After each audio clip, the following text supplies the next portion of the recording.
1 minute away.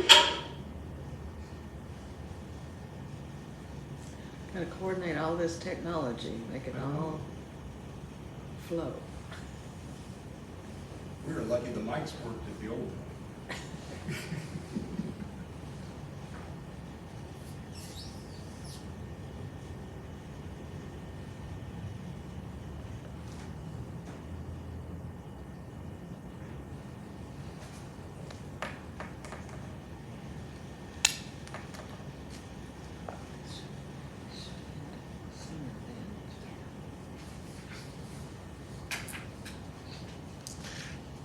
Okay, 15 seconds till live. Big smiles.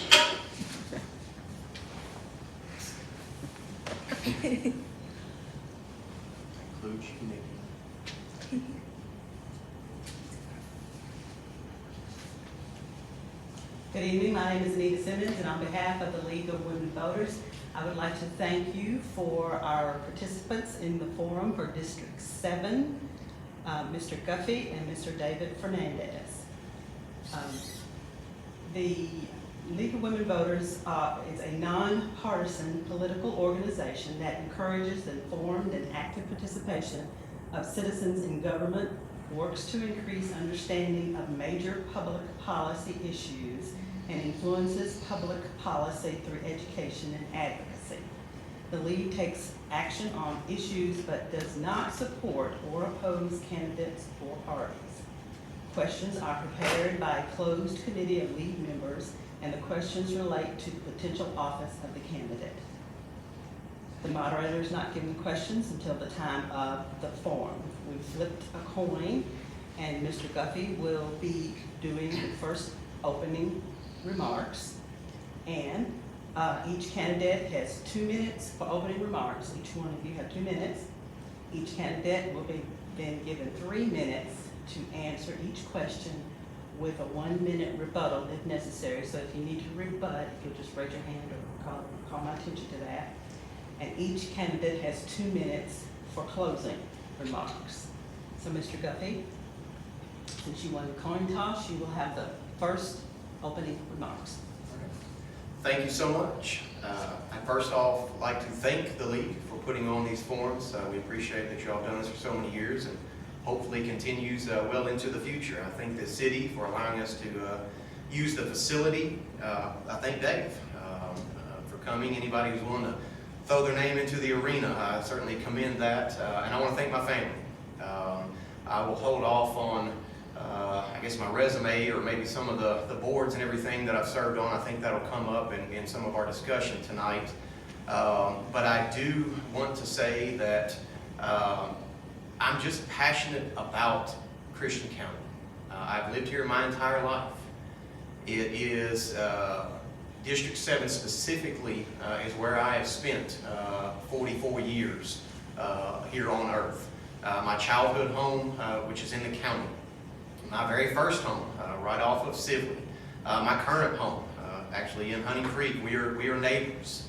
My business that I have is on Fort Campbell Boulevard. The very first job that I ever had was in District 7. My wife's childhood home in Pembroke, also in District 7. My second business that I have falls right just past Oak Grove, which is the other border of District 7. I firmly believe that we are called to serve. As Christians, we are given a special calling to go out and to help others, and I think political service is a part of that. I think it gets lost in the phrase sometimes that that's what we're supposed to be doing, but I look forward to tonight. I look forward to answering whatever questions we might have, and I look forward to hearing what Dave and I might have to say. Thank you. All right, thank you. Mr. Fernandez. Thank you. I'm Dave Fernandez. I'm running for Magistrate District 7. First of all, I want to thank the League of Women Voters for providing the forum to the candidates for an opportunity to provide our experience, knowledge, and vision that we may bring to the benefit of fiscal court. I've been a resident of Hopkinsville for 32 years after marrying the love of my life, Miss Susan Moss Fernandez. I graduated Western Kentucky University with a bachelor's degree in business administration with areas of concentration in management and marketing. I've served my country in the United States Army, obtaining the rank of sergeant in the Berlin Brigade. My platoon had 2 missions: wall patrol on the Berlin Wall and military intelligence patrol into the Soviet in East Germany, which was my mission. I retired from the state of Kentucky as a compliance analyst from the Cabinet of Families and Children. As an analyst, I did audits and reviews to assure that the taxpayers' dollars were being spent correctly. I also served on the Cabinet's emergency disaster team, implementing disaster programs for like Campbellsburg and Pikeville. I believe deeds, not words. I am currently serving as the co-chair of Inner City Res. I've been on that committee for 12 years. Stormwater Utility for 12 years as a vice chair. Boys and Girls Club for 15 years, past president for 3. Salvation Army Board for 5 years, and I'm getting close to time. Kiwanis Club for 12 years, where I served as lieutenant governor and president. I formerly served on city council. I have code enforcement. I was the vice chair of code enforcement. Pennyroyal Museum for 13, serving as the president for 9. Human Resources Promotion Board, and presenting for and ordained as an elder in First Presbyterian Church. All right, thank you. Since Mr. Guffey had the first opening remarks, Mr. Fernandez, sorry, excuse me, I'll put your name up there. Fernandez has the first question. The first question is, every county district is unique. What do you believe are the unique issues facing your district? One of the main issues that we have had in the past that is being corrected is flooding. Hunting Creek, Gibbons, and other areas of the town have been flooded, but District 7 has had that problem. We have that problem out in the county, but we do not have a utility or somebody for them to ask for help. We've had people come to us and ask for help. We need to provide that also on the county level. Okay, thank you. Mr. Guffey, every county district is unique. What do you believe are the unique issues facing your district? I would say I honestly feel like, and I'm sure other magistrates or candidates think this way as well, that District 7 is perhaps the most unique in the sense of its makeup. If you look at where the borders fall on District 7, we have the biggest industrial sector of all of the districts. We have the biggest retail sector of all of the districts, going right down Fort Campbell Boulevard. We have a big, if not the biggest, residential component as far as households and voters. It also encompasses the 2 biggest cities in Christian County. When you look at Hopkinsville, and if you talk with anyone in Oak Grove, one of their taglines is, "We are the 2nd biggest city." So we have both of those, or at least 2 precincts that fall within Oak Grove. We also have some of the biggest, if not the biggest, agricultural sectors within the county. They are unique. A lot of them are row cropping. You get to North Christian, it's slightly different, but many of those farms fall in District 7. And I say all that because I think that's what leads to the final part of the question. I think we have the biggest potential in the sense of the growth. You look at, they're talking about the new school. Whether that'll happen or not, who knows? But that falls within this district. You look at the recruitment efforts that are going on, retail, industrial, all of that is falling within this district, or at least in big part into this district. So I think these are things that we need to continue to strive for, but also give our input into to try to make sure that they do come to fruition. All right, thank you. All right, Mr. Guffey, you will have the next question first. What would be your top 2 priorities if you are elected for your district? First and foremost, affordable housing. And I think that is based on the premise that population really drives everything. I'm sure we'll get into some statistics here later on with population growth or decline, but ultimately the number of people that you have within your community, within your county, determine some of the amenities that you can or cannot have. However, if you're going to recruit new businesses, if you're going to recruit new residents, you need places for them to live. And I think this is something that we have to do a better job of making sure we have a market for people to move into. It's one thing for a $500,000–$600,000 house. It's a whole different thing for a $100,000 or $200,000 house. And if these are the people that we're trying to recruit, we have to make sure that there's a place for them to live. So affordable housing would definitely be number one. The second one, and I can speak wholly on this as a business owner, is workforce development. Workforce development is a two-way street. If we can continue to train our workforce, it helps the employees in the sense that they will typically gain higher paying jobs. That in turn gets bumped back into the community and gives us more amenities that everyone can enjoy. It also helps the employers in the sense that they have more stability, they are able to get more products out there, and I have done extensive work through Rotary Club. I was president, I've been the auction chairman, and the year that I was president, we actually unveiled the Rotary Scholars Program, which helped local students go to get 2 years of community college, their associate, at no expense to them or their family.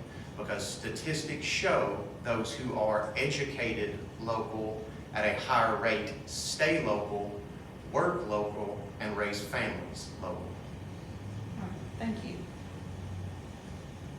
All right, Mr. Fernandez, you will get question number 3. What? Did He didn't I read it. forgot. Question number 2. Yes. Excuse me.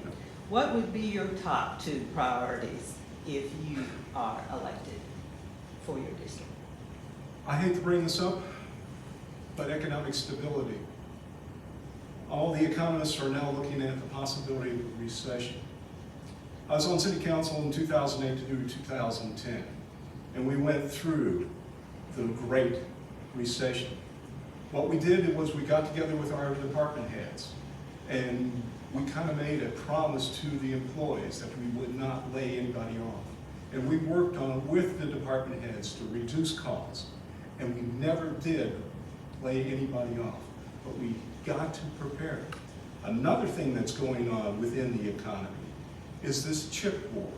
These computer chips that are being made in China, we've got to bring those home. We've got to bring that production home to us, and we've got a good place to locate for making these chips right here. But those chips go not only in appliances and cars, they go into military weaponry, and we're being dependent on China. So I think we need to do that. My second one is affordable housing. I have served on the Intercity Res program. We just put $87,000 into the incentive to build the housing down there on 21st Street for seniors. There's 46 apartments. Rent right now is $555 for a 1-bedroom, $660 for a 2-bedroom. So we give incentives. I was on city council when we gave incentives for the Griffin out there out on bypass. That's what we need. Affordable housing. We have incentives to bring affordable housing. Thank you. Thank you. Now, Mr. Fernandez, question number 3. What is your opinion of the progress of the Southwest Economic Development Commission? I think they're doing a good job, but we need to help them. We need to make for sure that our workforce is educated. When I was on city council, economic development came down and said the reason that we were lacking good industry wasn't coming was the lack of the educational level of our workforce. I've talked to PAD with Intercity Res. We've got programs going on with Intercity Res, one called Fresh Start, for helping people get on job. First thing is pass the drug test. That's hard. We got enough people. We got enough jobs for the people, but we can't pass the drug test, and we've got to get the educational level of our workforce up and running. We had the Education Coalition, which Mayor Kemp provided for us. Mayor Kemp, we were at 157 out of 159 in the school districts. We brought it up into the 90s. For some reason or other, the coalition went away. We need to bring that coalition back. That means people, parents, teachers, government, businesses working together to get a better workforce educated. It's that simple. It's education. Thank you. A follow-up question to that is, will you continue to support their mission to bring in more industry to the county? I sure will. We need more. People would come to me and say, we need more restaurants, we need more shopping centers. And I said, we need to bring industry in. We bring industry in first, and then the retail follows. That's basic economics. So what you have to do is get that, make our workforce, make our place a place you want to come if you're an employer. Thank you. All right, Mr. Guffey, what is your opinion of the progress of Southwest Economic Development Commission? I agree with Dave in the sense of I think progress is being made. The question could always be asked, could it be made quicker? Could it be made better? Some of that is personal opinion. Some of that is statistic driven. But as I go back to the other point that I talked about with one of my two main priorities in workforce development, there was a study, actually two studies that were just released in the last couple of months that show there are 2 jobs available right now for every 1 person who is not working. So the jobs are there. There was a second study that was done that showed Kentucky currently is 48th out of 50 in workforce participation. Now, the question now becomes, is it because they don't want to work? Is it because there's not enough incentive? Is it because it's a job perhaps that they don't want? These are the things that I think the workforce board can look into, maybe give some more data-driven information and try to get some of these people into these jobs because they're great, high-paying jobs. Yeah, they absolutely are. I mean, these are some of these things that you hear people talk all the time, teachers, and those at the community college. I'm friends with some who do the tool and die and the maintenance programs out there. And I think if these students know I can graduate high school and immediately have a $50,000, $60,000, $70,000 job, and they will pay for my education so that once I have not just on-the-job training, I have formal in-school training, I become even more valuable at that point. Follow-up question for you also. Rebuttal. I served on a subcommittee of the Education Coalition called the Future of Education with Dr. Jim Selby, Dr. Wade Northington, Mayor Kemp, and a young man, Nathan Houghton, and myself. And we, after a few months of brainstorming, we came up, we have to do a mindset change in this community of the importance of education for our children. We've got to work. On the Boys and Girls Club, prior to COVID, 70% of our kids were either on the honor roll or principal's list. Thank you. Okay. Mr. Guffey, follow-up question for you is, will you continue to support their mission to bring in more industry to the county? Absolutely. Absolutely. As a business owner, I understand what it's like not only to have incentives in place for your employees, but I also understand the importance of those jobs. That is what allows us all to pay for our house, to pay for their car, to pay for food for their children. And when you look at the industrial end of things, typically you're talking about larger employees. If you're bringing in 100, 200, 500 employees at any one time, that is going to obviously increase your tax base, just simply from a population standpoint. When you add more members to your community, then that is when other retail begin to look at said community. You know, if there are certain thresholds even that businesses look at, a lot of those hit at the 50 to 55,000 population mark. Can we get to that? I don't know. I guess the sky's the limit. But when it comes down to even a lower threshold of about 40,000, I think that's more than attainable in the not so distant future. And industry will be one of the main engines that drives that. Thank you. All right, Mr. Guffey. The next question is for you. If elected, Excuse me. I didn't get that. Did I get that question? about Yes, okay. Southwest Economic Yes, okay. Development? Yes, yeah, okay, thank you. Okay. And you did a rebuttal? And I did it, yes. Okay, Mr. Guffey, the next question is for you. If elected, will you continue to support for the various agencies now dependent on the court for financial support, such as the Public Library, the Alhambra Theater, and the Hopkinsville Christian County Museum? Absolutely. I don't think there's any question on that whatsoever. As a member of this community, I have used and participated in and fundraised for all of those entities.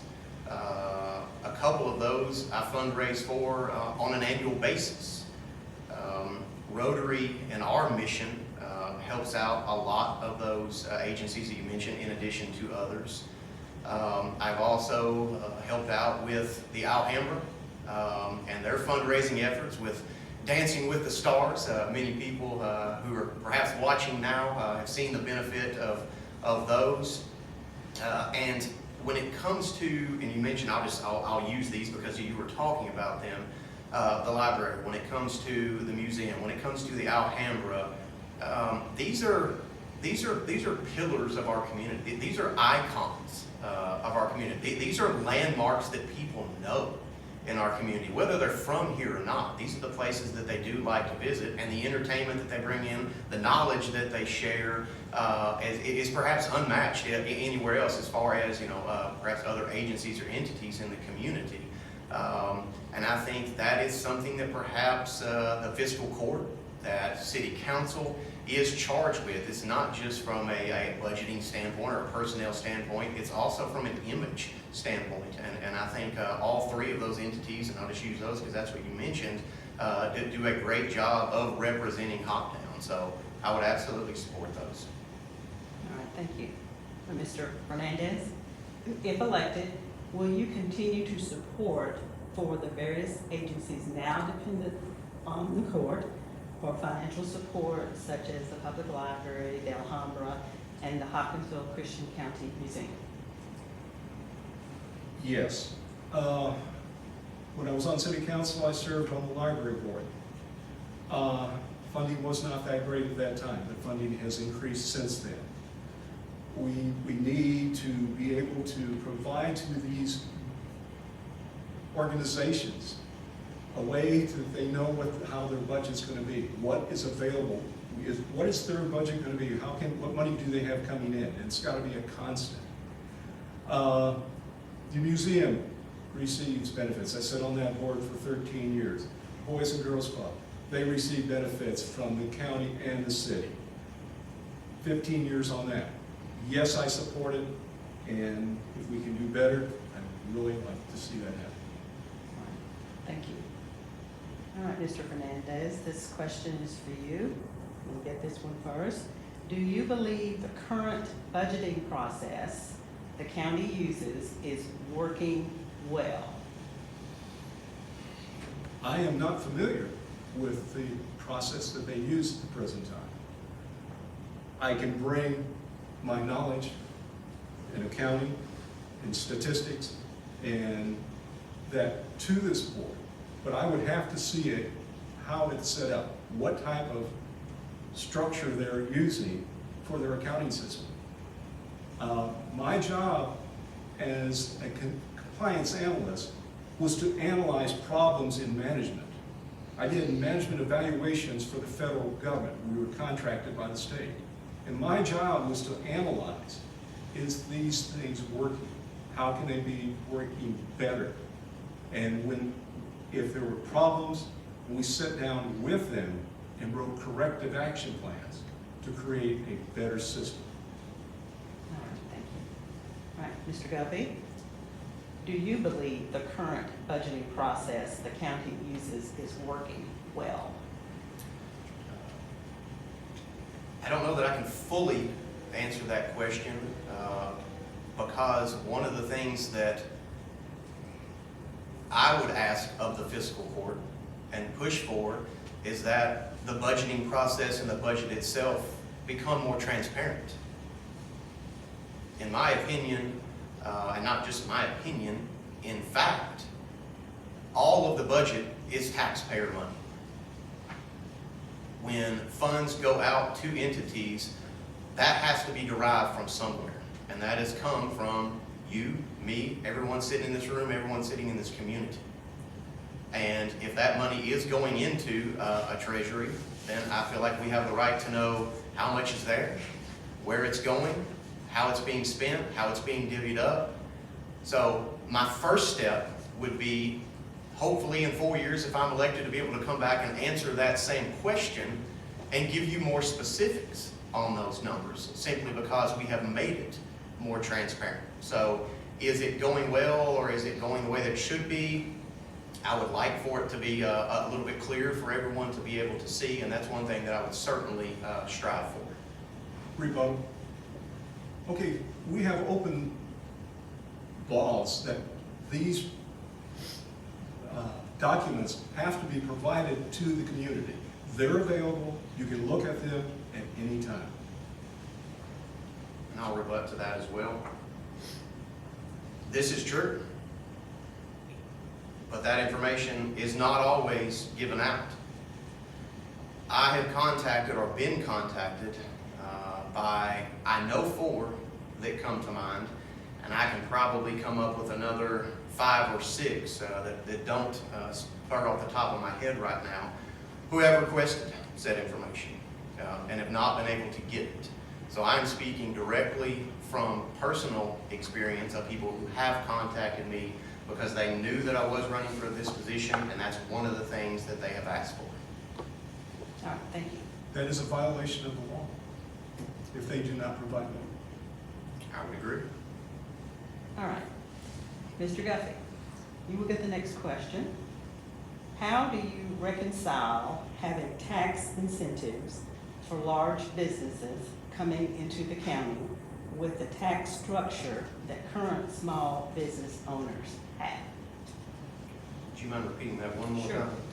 How do you reconcile having tax incentives for large businesses coming into the county with the tax structure that current small business owners have?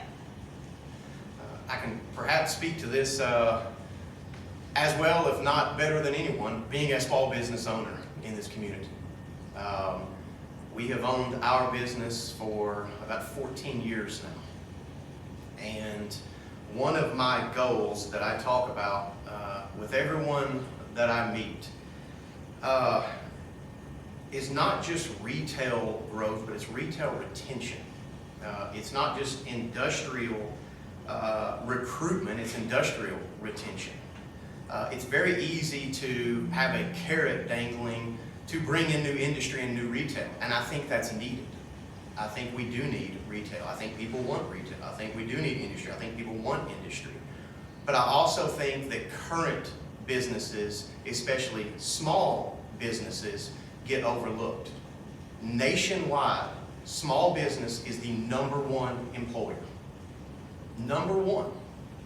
And yet, are we doing enough for them? If we're going to have incentives for recruitment, then let's also look at perhaps removing some red tape from our current system to help out those who are already in our community, who are already employing people. I go out on a daily basis and try to find people, A, who want to work, but perhaps people who haven't been able to get jobs because of something on their record, because of an incident in their past. I currently have a manager right now running our store who is in drug court as we speak. These are the type of people who, once they decide, I want to make a change, we need to do what we can to help them make that change. And if those incentives are not in place for small businesses to be able to do so, we're doing a disservice to those who are showing up on a daily basis. Thank you. All right, Mr. Fernandez, how do you reconcile having tax incentives for large businesses coming into the county with the tax structure that current small business owners have? Well, one thing that the city is doing with the Intercity Res program is incentives to develop the downtown area. And if you look at 6th Street, you can see that the progress has been made there. So there is some there, but it's not fair compared to big business. The Ascend Element program, or a company that's coming, I would have really liked to sit on the fiscal court and help negotiate that. I think they got a pretty good deal with what they did. We're only going to get about 10% of the normal tax that we would have. But I think, and it goes for, I think, 20 years. And I think we could have negotiated a better contract than that. Thank you. You have a rebuttal? Yes, please. Just before Mr. Fernandez came on the Intercity Res, I was actually the director of the Intercity Res, and actually wrote the municipal order to redesign, flip the traffic flow, and increase some of the business structure on 6th Street. I also wrote some of the municipal orders, the incentive packages, and the grant proposals to increase business in the downtown area. I am intimately involved with the downtown area. Even though my business is not there, I do believe that it is, if not the heartbeat, a heartbeat of our community. Rebuttal. Mr. Guffey, what was your title? What was my title? It wasn't director, was it? Coordinator, is that correct? Would you like my resume? I saw your resume. I saw the minutes to the meeting that defined your job when you were on there. You were the coordinator, not the director. Correct. Okay, just so we got that clarified. All right, thank you both for that. All right, Mr. Fernandez, you have the next question. What do you see as your primary responsibilities as a member of the Christian County Fiscal Court? Mine personally, I think it's going to be bringing the business experience and the working with government agencies, working for the government, and bringing it together. I bring that knowledge, I bring that expertise, and I think it's very beneficial to fiscal court. Thank you. Mr. Guffey, what do you see as your primary responsibilities as a member of Christian County Fiscal Court? It's very simple. Listen to and represent the constituents. I think the constituents are the ones who tell us what their desires are. The constituents are the ones that bring their concerns, their joys, let us know what's being done well, what they like to see improved upon. You have to be an ear to those people and a mouthpiece for them. And simply put, if you sit on fiscal court, you are a representative of all of your constituents. There are certain mandates, laws, requirements given by the state of Kentucky that say what has to be done, but there's also certain input from the community that drive whatever those mandates and laws are. All right, thank you. All right, Mr. Guffey, you will have the next question. Will you be able to work with a county judge, executive, and/or magistrates that are of a different political party than yourself? Absolutely. I don't think there's any question on that. I like to pride myself on the fact that I feel like I've been able to do that my whole life, whether that be in high school, in college, as a young professional, and even now. When the community vision plan, this would have been the first one, came out, I was a member of that steering committee and was actually charged with helping to head up one of the subgroups, which was the leadership and diversity, phase 4 of the vision plan. And we were pressed with trying to recruit diversity, not just in the business industry as a population, but also in political seats. We wanted to make sure that these seats right here represented what our actual population was. So I had a hand in that. Also with the inner city res, we developed the interagency governmental task force.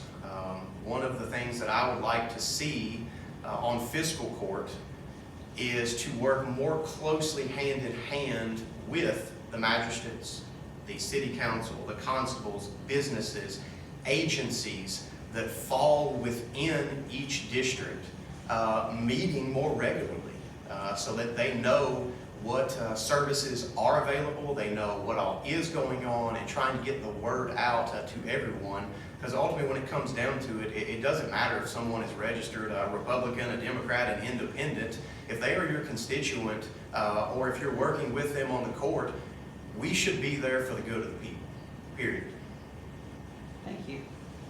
Mr. Fernandez, will you be able to work with a county judge, executive, and/or magistrates that are of a different political party than yourself? Of course. My best friend was a guy named DJ Everett. DJ and myself were at the other ends of the spectrum, but we had respect for each other.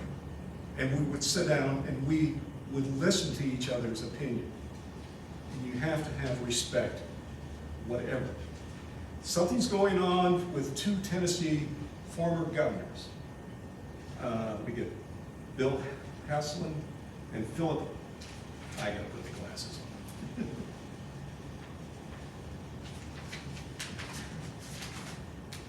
Bredesen, one Democrat, one Republican. And they have put a podcast together. And podcast is going on the thesis or theme of Howard Baker, Senator Howard Baker. And his idea was, you know, he might just be right.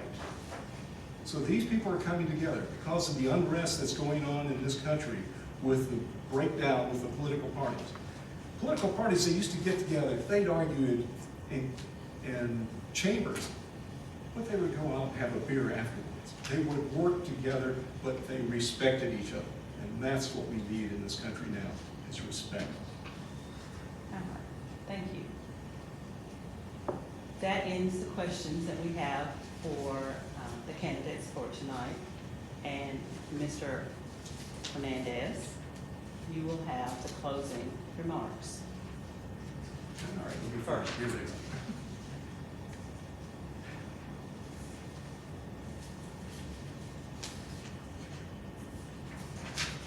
Upside down and backwards. In closing, I want to thank the League of Women Voters. You have worked hard and you have done a tremendous job. Thank you. I ask the voters for their consideration for me to be the magistrate.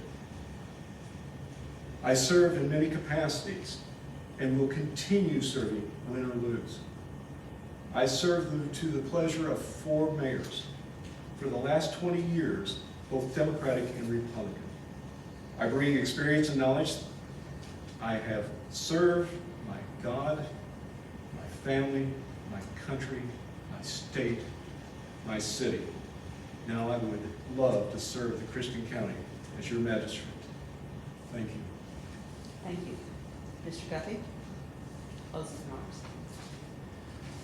I echo the sentiments and thank the league once again. I thank the city. I thank Dave. I thank my family. As anyone who's going through this knows, it's not easy on anyone. It is time consuming, and you have to know that going in.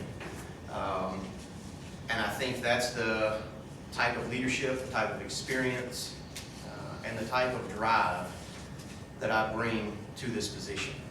I believe this person has to be innovative. I believe this person has to be informed. I believe this person has to be invested. And I don't just believe, I know that I am all of those things.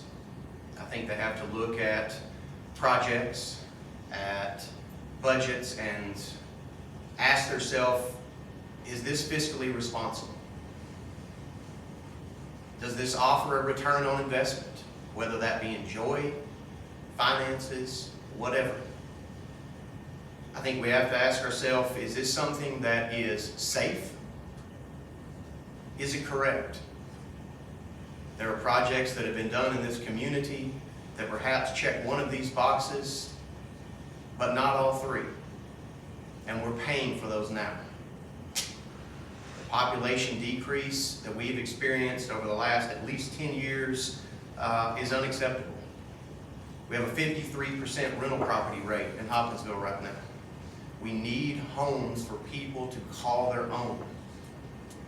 These are the type of things that I will strive for, and I strive for them not just because it is cliche to say. I strive for them because I have spent my life in this district. It has impressed me, and I want to make an even bigger impression on it, not for myself or just for my family, but for every constituent that lives therein. Thank you. Thank you. This program is available on various media outlets until Election Day. It is being live streamed from our Facebook page, League of Women Voters, Hopkinsville, and the city's cable channel on Spectrum 376. And a YouTube link will also be available on our Facebook page. Thank you both for participating in our forum. Also, we give thanks to the City of Hopkinsville and the Mayor for allowing the League of Women Voters to use the public council chambers for the forums. And this concludes our forum. Thank you again. Thank you all. Thank you, everybody.